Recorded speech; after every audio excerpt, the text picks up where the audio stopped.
Antes de empezar, suscríbete para que no te pierdas la siguiente parte, gracias. Capítulo 8.1. Los elementos en desorden. Hay un curioso paralelismo entre las historias de la química orgánica y de la inorgánica, a lo largo del siglo XIX. Las primeras décadas del siglo pasado contemplaron una desesperante proliferación en el número de compuestos orgánicos, y también en el número de elementos. El tercer cuarto de siglo vio el mundo de los compuestos orgánicos puesto en orden, gracias a las fórmulas estructurales de Kekulé. También vio ordenado el mundo de los elementos, y al menos parte del mérito de ambos cambios se debió a determinada reunión internacional de químicos. Pero empecemos con el desorden existente a comienzos de siglo. El descubrimiento de nuevos elementos, además de los 9 conocidos por los antiguos y los 4 estudiados por los alquimistas medievales, se ha mencionado en el capítulo 4. Los elementos gaseosos, nitrógeno, hidrógeno, oxígeno y cloro, habían sido descubiertos todos ellos en el siglo XVIII. Y lo mismo los metales cobalto, platino, níquel, manganeso, tungsteno, molibdeno, uranio, titanio y cromo. En la primera década del siglo VI se añadieron a la lista no menos de 14 nuevos elementos. Entre los químicos ya mencionados en este libro, Davy había aislado al menos 6 por medio de la electrólisis. Gui-Lussac y Thénard habían aislado boro. Wollaston había aislado paladio y rodio, mientras que Berzelius había descubierto el cerio. El químico inglés Smithson-Tennant, 1761-1815, para el que Wollaston había trabajado como ayudante, descubrió también el osmio y el iridio. Otro químico inglés, Charles Archet, aproximadamente 1765-1847, aisló el colombio, ahora llamado oficialmente niobio, mientras que el químico sueco Anders Gustaf Ekeberg, 1767-1813, descubrió el tántalo. Figura 12. Lista de los 54 elementos conocidos y descubiertos en la época de Berzelius, con sus pesos atómicos calculados. Tomar como base el del oxígeno igual a 16,0000. Tomado de D.C.A. for the Elements, Basic Books. El impulso en las décadas sucesivas no fue tan fuerte, pero el número de elementos continuó en aumento. Berzelius, por ejemplo, descubrió 4 elementos más: selenio, silicio, circonio y torio, véase Fic. 12. Louis Nicolas Vauquelin, en 1797, descubrió el berilio. Hacia 1830 se conocían 55 elementos diferentes, un buen paso desde los 4 elementos de la antigua teoría. De hecho, el número era demasiado grande para no inquietar a los químicos. Los elementos variaban extensamente en sus propiedades, y parecía existir poco orden entre ellos. ¿Por qué había tantos? ¿Y cuántos más quedaban todavía por descubrir? ¿10? ¿100? ¿1000? ¿Un número infinito? Era tentador buscar un orden en el conjunto de los elementos ya conocidos. Quizá de esta manera podría encontrarse alguna razón que explicase su número, y alguna manera de justificar la variación de las propiedades que poseían. El primero en captar un atisbo de orden fue el químico alemán Johann Wolfgang Dobereiner, 1780-1849. En 1829 observó que el elemento bromo, descubierto 3 años antes por el químico francés Antoine Jerome Ballard, 1802-76, parecía tener propiedades que estaban justo a mitad de camino entre las del cloro y las del yodo. El yodo había sido descubierto por otro químico francés, Bernard Courtois, 1777-1838, en 1811. El cloro, bromo y yodo no solo mostraban una progresiva gradación en propiedades como color y reactividad, sino que el peso atómico del bromo parecía estar justo a medio camino entre los del cloro y el yodo. ¿Sería una coincidencia? Dobereiner llegó a encontrar otros 2 grupos de 3 elementos que exhibían claras gradaciones de propiedades: calcio, estroncio y bario, y azufre, selenio y telurio. En ambos grupos el peso atómico del segundo elemento estaba a mitad de camino entre los de los otros 2. ¿Se trataba de una nueva coincidencia? Dobereiner llamó a estos grupos tríadas, y buscó otras infructuosamente. El hecho de que 5/6 partes de los elementos conocidos no pudieran colocarse en ninguna tríada hizo que los químicos decidieran que los hallazgos de Dobereiner eran mera coincidencia. Además, el modo en que los pesos atómicos encajaban con las propiedades químicas entre los elementos de las tríadas de Dobereiner no impresionó generalmente a los químicos. En la primera mitad del siglo VI, los pesos atómicos tendían a subestimarse. Resultaban convenientes para hacer cálculos químicos, pero no parecía haber ninguna razón para usarlos en la confección de listas de elementos, por ejemplo. Incluso era dudoso que los pesos atómicos fueran útiles en los cálculos químicos. Algunos químicos no distinguían con detalle el peso atómico del peso molecular. Otros no distinguían entre peso atómico y peso equivalente. Así, el peso equivalente del oxígeno es 8, su peso atómico es 16, y el peso molecular 32. En los cálculos químicos, el peso equivalente, 8, es el más socorrido. ¿Por qué usar entonces el número 16 para colocar al oxígeno en la lista de los elementos? Esta confusión entre peso equivalente, peso atómico y peso molecular extendió su influencia desorganizadora no solo a la cuestión de la lista de elementos, sino al estudio de la química en general. Los desacuerdos sobre los pesos relativos que debían atribuirse a los diferentes átomos condujeron a desacuerdos sobre el número de átomos de cada elemento que había en una molécula dada. Kekulé, poco después de haber publicado sus sugerencias conducentes a las fórmulas estructurales, se dio cuenta de que esta idea quedaría en nada si los químicos no se ponían de acuerdo, para empezar, acerca de las fórmulas empíricas. Por lo tanto propuso una conferencia de químicos importantes de toda Europa para discutir el asunto. Como resultado de ello se convocó la primera reunión científica internacional de la historia. Se llamó Primer Congreso Internacional de Química y se reunió en 1860 en la ciudad de Karlsruhe, en Alemania. Asistieron 140 delegados, entre los que se hallaba el químico italiano Stanislao Cannizzaro, 1826-1910. 2 años antes, Cannizzaro había topado con el trabajo de su compatriota Avogadro. Comprendió que la hipótesis de Avogadro podía utilizarse para distinguir entre peso atómico y peso molecular de los elementos gaseosos importantes, y que esta distinción serviría para aclarar la cuestión de los pesos atómicos de los elementos en general. Además, comprendió la importancia de distinguir cuidadosamente el peso atómico del peso equivalente. En el Congreso hizo una gran exposición del tema, y a continuación distribuyó copias de un folleto en el que explicaba con detalle sus argumentos. Lenta y laboriosamente, sus opiniones ganaron adeptos en el mundo de la química. Y a partir de entonces, se clarificó la cuestión del peso atómico, y se apreció la importancia de la tabla de pesos atómicos de Berzelius. Para la química orgánica, este desarrollo significaba que los científicos podían ahora entenderse sobre las fórmulas empíricas y seguir añadiendo detalles a la fórmula estructural, primero en 2 dimensiones y después en 3. La forma en que esto se llevó a cabo ha sido descrita en el capítulo anterior. Para la química inorgánica los resultados fueron igualmente fructíferos, dado que ahora existía un orden racional para ordenar los elementos según su peso atómico creciente. Una vez hecho esto, los químicos podrían mirar la tabla periódica con nuevos ojos. 2. La organización de los elementos en 1864, el químico inglés John Alexander Reina Newlands, 1837-98, ordenó los elementos conocidos según sus pesos atómicos crecientes, y observó que esta ordenación también colocaba las propiedades de los elementos en un orden, al menos parcial, ver Fick. 13. Al disponer los elementos en columnas verticales de 7, los que eran semejantes tendían a quedar en la misma fila horizontal. Así, el potasio quedó cerca del sodio muy semejante a él. El selenio quedó en la misma línea que el azufre, muy parecido. El calcio próximo al magnesio, y así sucesivamente. Y efectivamente, las 3 tríadas de Dobereiner se hallaban en dichas filas. Newlands llamó a esto la ley de las octavas. En música, 7 notas forman una octava, siendo la octava nota casi un duplicado de la primera y principio de una nueva octava. Desgraciadamente, mientras unas filas de esta tabla contenían elementos semejantes, otras contenían elementos enormemente dispares. Los demás químicos pensaron que lo que Newlands trataba de demostrar era más una coincidencia que algo significativo. No pudo conseguir que su trabajo fuese publicado. 2 años antes, el geólogo francés Alexandre-Émile Beguier de Chancourtois, 1820-86, también había ordenado los elementos según su peso atómico creciente y los había distribuido en una especie de gráfico cilíndrico. También aquí los elementos semejantes tendían a coincidir en columnas verticales. Publicó su trabajo, pero no su gráfico, y sus estudios pasaron también inadvertidos, véase figura 14. Más éxito tuvo el químico alemán Julius Lothar Meyer, 1830-95. Meyer consideró el volumen ocupado por determinados pesos fijos de los diversos elementos.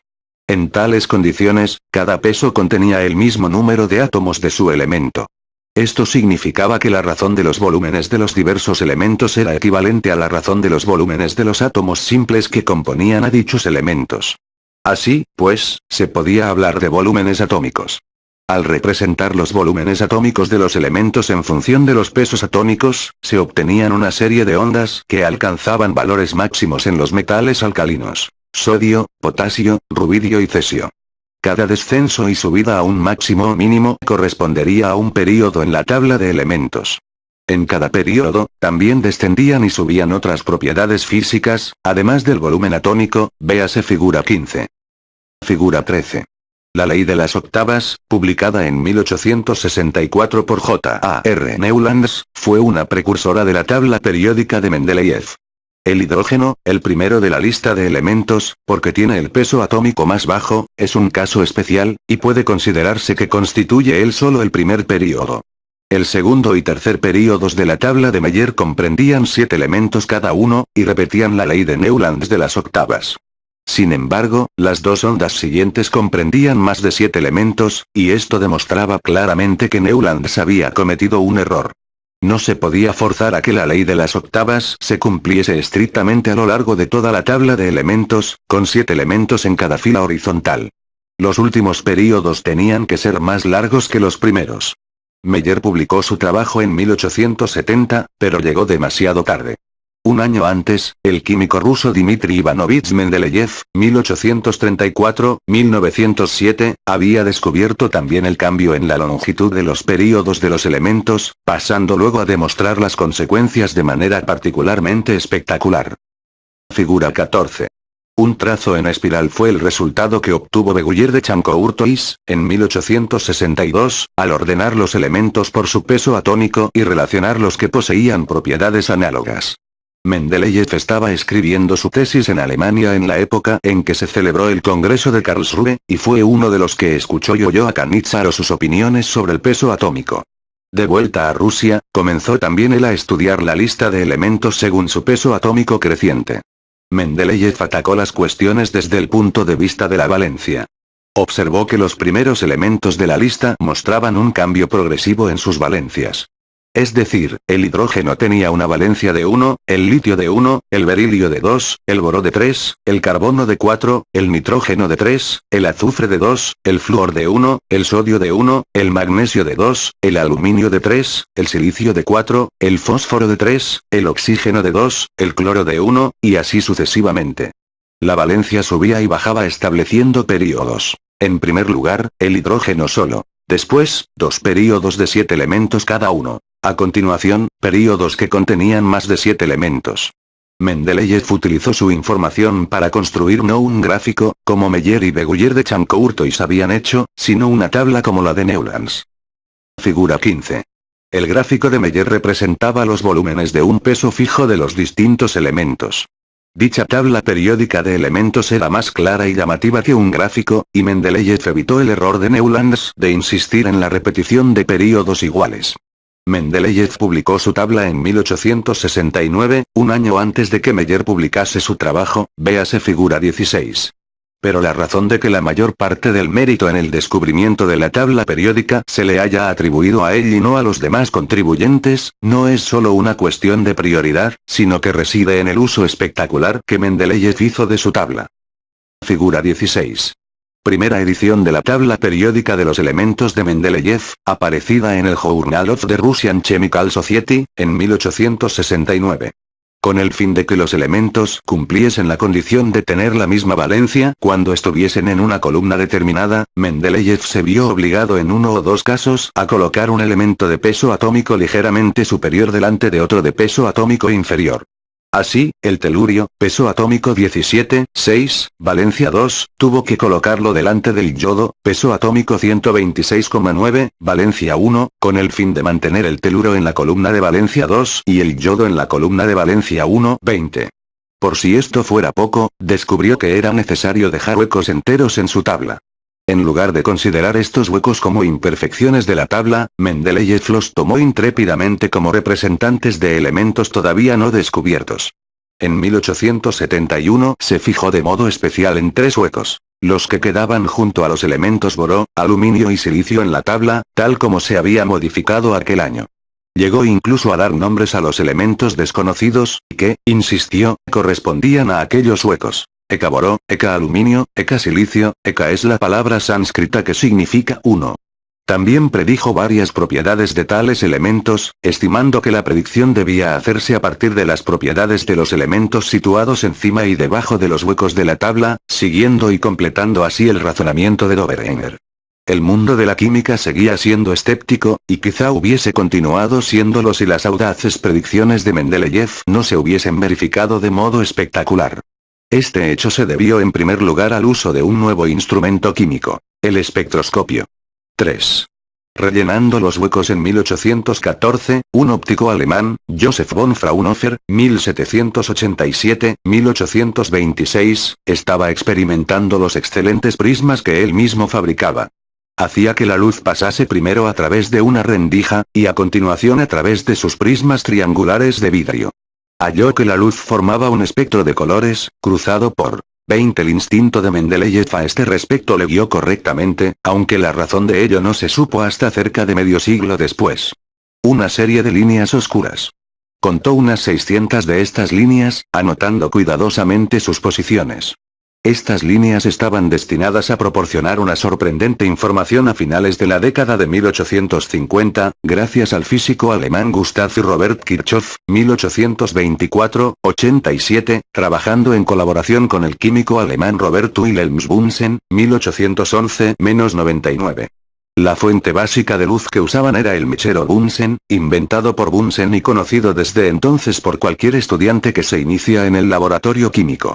Este ingenio quema una mezcla de gas y aire para producir una llama caliente y escasamente luminosa. Cuando Kirchhoff colocó cristales de diversos compuestos en la llama, ardieron con luz de diferentes colores. Al pasar esta luz a través del prisma se separaba en líneas luminosas. Figura 17. El espectroscopio, que se utilizó en el descubrimiento de diversos elementos, capacitó a los investigadores para comparar los espectros de líneas luminosas de los metales incandescentes. Cada elemento, mostró Kirchhoff, produce un modelo característico de líneas luminosas cuando se calienta hasta la incandescencia, un modelo que es diferente del de cualquier otro elemento. Kirchhoff había inventado así un método de obtener la huella dactilar de cada elemento por la luz que producía al calentarlo. Una vez que los elementos fueron identificados, pudo dar la vuelta a su razonamiento y deducir los elementos de un cristal desconocido a partir de las líneas brillantes del espectro producido por este. El ingenio utilizado para analizar los elementos de esta manera se llamó espectroscopio, ver figura 17. Como sabemos en la actualidad, la luz se produce como resultado de ciertos fenómenos que ocurren dentro del átomo. En cada tipo de átomo este fenómeno se da de un modo particular. Por lo tanto, cada elemento emitirá luz de una cierta longitud de onda y no de otra. Al incidir luz sobre vapor, esos mismos fenómenos que tienen lugar dentro de los átomos del vapor ocurren a la inversa.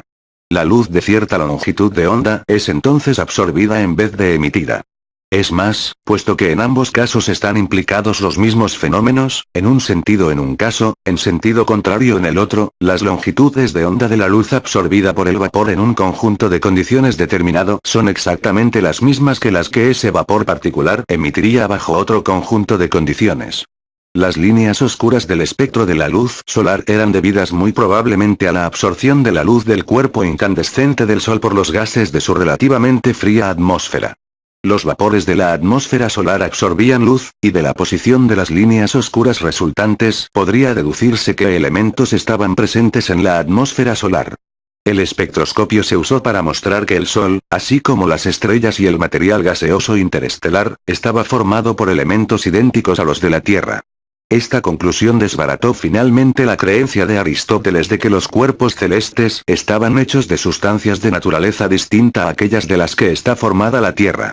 El espectroscopio ofrecía un nuevo y poderoso método para la detección de nuevos elementos. Si un mineral incandescente revelaba líneas espectrales pertenecientes a un elemento no conocido, parecía razonable suponer que estaba en juego un elemento nuevo. Bunsen y Kirchhoff comprobaron hábilmente esta suposición cuando, en 1860, examinaron un mineral con líneas espectrales desconocidas y empezaron a estudiarlo por si se trataba de un nuevo elemento. Encontraron el elemento y probaron que era un metal alcalino, relacionado en sus propiedades con el sodio y el potasio. Lo llamaron cesio, del vocablo latino que significa azul cielo, debido al color de la línea más prominente de su espectro.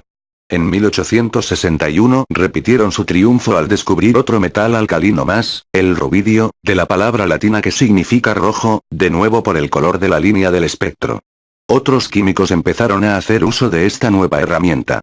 Uno de ellos fue el químico francés Paul-Émile Lecoq de Bois-Baudran, 1838-1912, que pasó 15 años estudiando los minerales de su Pirineo natal por medio del espectroscopio. En 1875 rastreó ciertas líneas desconocidas y halló un nuevo elemento en el mineral de zinc. Lo llamó galio, de Galia, Francia. Algún tiempo después preparó una cantidad suficiente del nuevo elemento para estudiar sus propiedades. Mendeleev leyó la comunicación de Lecoq de Bois-Baudran e inmediatamente señaló que el nuevo elemento no era sino su propio ECA aluminio. Una investigación posterior confirmó la identificación. La predicción de Mendeleev de las propiedades del ECA aluminio correspondía en todo a las del galio. Los otros dos elementos predichos por Mendeleev se encontraron por medio de viejas técnicas. En 1879, un químico sueco, Lars Fredrik Nilsson, 1840-99, descubrió un nuevo elemento al que llamó escandio, de Escandinavia. Cuando sus propiedades fueron publicadas, uno de los colegas de Nilsson, el químico sueco Per Theodor Cleve, 1840-1905, señaló inmediatamente su parecido con la descripción del Ega-Boró de Mendeleev. Por último, en 1866, un químico alemán, Clemens Alexander Winkler, 1838-1904, analizando un mineral de plata, halló que todos los elementos conocidos que contenía alcanzaban solamente el 93% de su peso. Investigando el restante 7%, encontró un nuevo elemento que llamó germanio, de Alemania. Este venía a ser el ECA silicio de Mendeleev. Así, dentro de los 15 años siguientes a la descripción por Mendeleev de 3 elementos desconocidos, todos habían sido descubiertos y se halló que sus descripciones coincidían con asombrosa exactitud. Nadie podía dudar, después de esto, de la validez o utilidad de la tabla periódica. 4. Los nuevos elementos por grupos del sistema de Mendeleev aún tenía que resistir el impacto del descubrimiento de nuevos elementos adicionales, para los que podría, o no podría, encontrarse sitio en la tabla periódica. Ya en 1794, por ejemplo, el químico finlandés Johan Gadolin, 1760-1852, había descubierto un nuevo óxido metálico, o tierra, en un mineral obtenido de la cantera de Ytterby, cerca de Estocolmo, Suecia. Como la nueva tierra era mucho menos corriente que otras como la sílice, caliza y magnesia, se le dio el nombre de tierra rara. Gadolin llamó a su óxido ytterbio, por la cantera de procedencia. 15 años después, se obtuvo el elemento ytterbio. Los minerales de tierras raras se analizaron a mediados del siglo VI y se averiguó que contenían todo un grupo de elementos, los llamados tierras raras. El químico sueco Carl Gustav Mosander, 1797-1858, por ejemplo, descubrió no menos de 4 tierras raras a finales de los años 30 y comienzo de los 40 del pasado siglo. Eran el lantano, terbio, terbio y didimio. En realidad eran 5, puesto que 40 años después, en 1885, el químico austríaco Karl Lauer, barón von Welsbach, 1858-1929, halló que el didimio era una mezcla de 2 elementos, que llamó praseodimio y neodimio. Lecoq de Bois-Baudran descubrió otros 2, el samario, en 1879, y el disprosio en 1886. Cleve también descubrió 2. Olmio y Tulio, ambos en 1879. Hacia 1907, cuando el químico francés Georges Urbain, 1872-1938, descubrió la tierra rara lutecio, se había descubierto ya un total de 14 de tales elementos. Las tierras raras poseían propiedades químicas muy similares, y todas tenían una valencia de 3. Cabría suponer que deberían entrar todas en una única columna de la tabla periódica. Pero tal ordenamiento era imposible. Ninguna columna era suficientemente larga para contener 14 elementos. Además, las 14 tierras raras tenían unos pesos atómicos muy próximos. Sobre la base de los pesos atómicos debían colocarse todas ellas en una sola fila horizontal, en un solo período. podía hacerse sitio para ellas en el sexto período, que era más largo que el cuarto y el quinto, igual que estos eran más largos que el segundo y el tercero. La similitud en propiedades de las tierras raras permaneció, no obstante, sin explicar hasta 1920. Hasta entonces, esa falta de explicación arrojó ciertas sombras sobre la tabla periódica. Había otro grupo de elementos cuya existencia era completamente inesperada en tiempo de Mendeleev, y que no causaron tantos problemas. En realidad, encajaron perfectamente en la tabla periódica. El conocimiento relativo a ellos llegó con el trabajo del físico inglés John William Strutt, Lord Rayleigh, 1842-1919, en 1880, quien estaba midiendo con gran cuidado los pesos atómicos del oxígeno, hidrógeno y nitrógeno. En el caso del nitrógeno halló que el peso atómico variaba con la fuente del gas. El nitrógeno del aire parecía tener un peso atómico ligeramente más alto que el nitrógeno de los compuestos del suelo. Un químico escocés, William Ramsay, 1852-1916, se interesó en este problema y recordó que Cavendish, en un experimento olvidado hacía mucho, había tratado de combinar el nitrógeno del aire con el oxígeno. Halló que al final se liberaban unas burbujas de un gas que no podía combinarse con el oxígeno en ninguna circunstancia. Esas burbujas finales podrían no haber sido nitrógeno. Sería que el nitrógeno, tal como se extrae normalmente del aire, contiene otro gas levemente más denso a modo de impureza, y que fuese ese gas el que hacía que el nitrógeno del aire pareciese un poco más pesado de lo que cabría esperar. En 1894, Ramsay repitió el experimento de Cavendish y aplicó unos instrumentos analíticos que éste no poseía. Ramsay calentó las burbujas finales de gas que no podía reaccionar, y estudió las líneas luminosas de su espectro. Las líneas más fuertes estaban en posiciones que coincidían con las de un elemento desconocido. Se trataba en consecuencia de un nuevo gas, más denso que el nitrógeno, que constituía alrededor del 1% del volumen de la atmósfera. Era químicamente inerte y no se le podía hacer reaccionar con ningún otro elemento, así que fue denominado argón, de la palabra griega que significa inerte. El argón resultó tener un peso atómico justo por debajo de 40. Esto significaba que debía encajarse en alguna parte de la tabla periódica hacia la región de los siguientes elementos: azufre, peso atómico 32, cloro, peso atómico 35,5, potasio, peso atómico 39, y calcio, peso atómico justo por encima de 40. Si el peso atómico del argón fuese la sola condición a tener en cuenta, el nuevo elemento debería haber ido entre el potasio y el calcio. Pero Mendeleev había establecido el principio de que la valencia era más importante que el peso atómico. Ya que el argón no se combinaba con ningún elemento, podía decirse que tenía una valencia de 0. ¿Cómo encajar esto? La valencia del azufre es 2, la del cloro 1, la del potasio 1, y la del calcio 2. La progresión de la valencia en esa región de la tabla periódica es 2, 1, 1,2. Una valencia de 0 encajaría claramente entre los dos unos. 2, 1, 0, 1, 2. Por tanto, el argón no podía existir solo. Tenía que haber una familia de gases inertes, cada uno de ellos con una valencia de 0.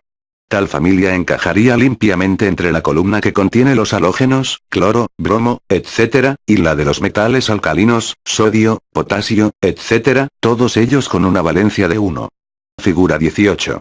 Hoy día, la tabla periódica ordena los elementos por su número atómico, el número de protones existentes en el núcleo, e incluye los elementos descubiertos desde la época de Mendeleev, y los producidos artificialmente desde la Segunda Guerra Mundial. Ramsay empezó a investigar. En 1895 supo que en los Estados Unidos se habían obtenido muestras de un gas, que se había tomado por nitrógeno, a partir de un mineral de uranio. Ramsay repitió el trabajo y halló que el gas, examinado al espectroscopio, mostraba líneas que no pertenecían ni al nitrógeno ni al argón.